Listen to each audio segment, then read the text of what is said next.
পুরুষের ভালোবাসা সব নারী বুঝতে পারে না, আর যে নারী বোঝে না তার মতো হয়তো হতভাগা নারী দুনিয়াতে কমই আছে।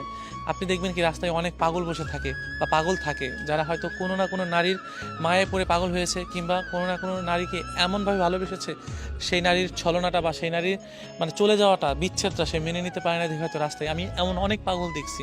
মানুষ যখন ভালোবাসে তখন সবটা দিয়েই ভালোবাসে। আমি যাকে ভালোবেসেছি সবটা দিয়েই ভালোবেসেছি।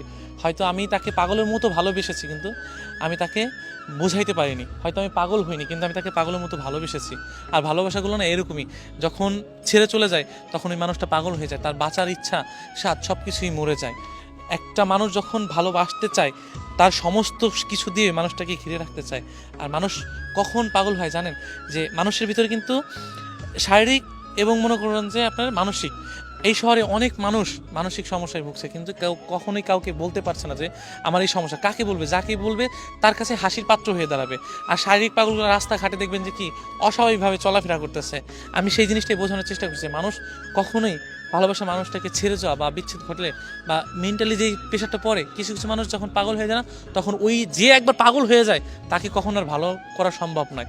আপনি ওই মানুষটাকে ফিরিয়ে দিলে মানুষটা সহজে ভালো হবে না, কারণ তার ভিতরে এমন কিছু মায়া কাজ করে বা এমন কিছু হয় যে মানুষটা পাগল হতে বাধ্য হয়। বা মানুষের মায়ার যে এই যে মানুষের যে মায়ের যে টানটা, বুকের পাশ থেকে যেই টানটা আসে, ওই টানটা যখন কাজ করে না, তখন মানুষ না অটোমেটিকলি পাগল হয়। আপনি পাগল হইতে না চাইলেও এর ভিতর যে জ্বালা পোড়া, যে পুরনিটা, আমি কারোর জন্য খুব মনে পড়তেছে, ওই মানুষটাকে ছাড়া ভালো থাকতে পারতেছে না, ওই মানুষটার জন্য আমার কষ্ট হইতেছে, এই যে যে একটা ফিল, একটা অনুভূতি, এই অনুভূতিটা যখন আমি কারো প্রতি খাটাইতে যাবো, যখন ওই মানুষটাকে আমি পাবো না, ধরতে গেলে পাবো না, ছুঁতে গেলে পাবো না, তখন আমার বুকের ভিতরে হাহাকারটা বেড়ে যাবে। হয়তো আমার কথা ভেবে আপনার হয়তো হাসি পাবে, আবার কিছু মানুষের হাসি পাওয়ার কথা, কিন্তু মানুষ যখন কাউকে ভালোবাসতে চায় তখন এইগুলা দেখে না, কে কি অবস্থায় আছে, কে কোনটা দেখে। যখন ওই মানুষগুলো ছেড়ে যায় তখন রাস্তার পাগল বা মানসিক পাগল, শারীরিক পাগল হইতে তার সময় লাগে না। আমি এটাই বোঝাতে চাচ্ছি যে যাকে ভালোবাসে যেন ছেড়ে না দেয়। আর ছেড়ে যাওয়ার যন্ত্রণা কেমন সেটা আমি জানি, আমি বুঝি।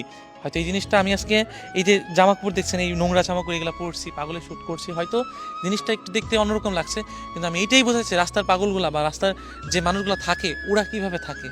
ওরা কোনো না কোনো, আমি অনেক মানুষের দেখছি, অনেক পাগলকে দেখছি যে ভালোবাসার মানুষকে নিয়ে কিছু লিখতেছে বা বলতেছে, ভালোবাসার মানুষটিকে নিয়ে লেখা, ভালোবাসার মানুষটিকে বলা, যে না পেয়ে যে যখন বলতে যাবে তখন তার ভিতরে হৃদয় থেকে যে কথাগুলো আসবে সবগুলো সত্যি কথা। দেখবেন যে কি হাহাকারের যন্ত্রণাটা যখন বেড়েছে না, তখন দুনিয়ার সব কিছু এলোমেলো হয়ে যায়। এই বুকের বাপাসটা, হৃদয়টা খুব খারাপ একটা জিনিস, খুবই খারাপ। সো আমি আমি আমার হয়তো পাগল ভাইদের জন্য বা যারা মানসিক পাগল আছে বা ভালোবাসা মানুষগুলোকে খুব মনে করতেছে, তাদের নিয়ে কিছু কিছু তেমন কিছু বলতে পারবো না, কিন্তু তাদের কষ্টটা, অনুভবটা আমি একটু হলেও বুঝতে পারি। আমার কাছে কেন যেন মনে হয় যে তারা আমার থেকেও বেশি যন্ত্রণা অনুভব করে এবং অনুভব করে থাকে, তাদের অনেক কষ্ট হয়, আমার কেন জানি মনে হয়।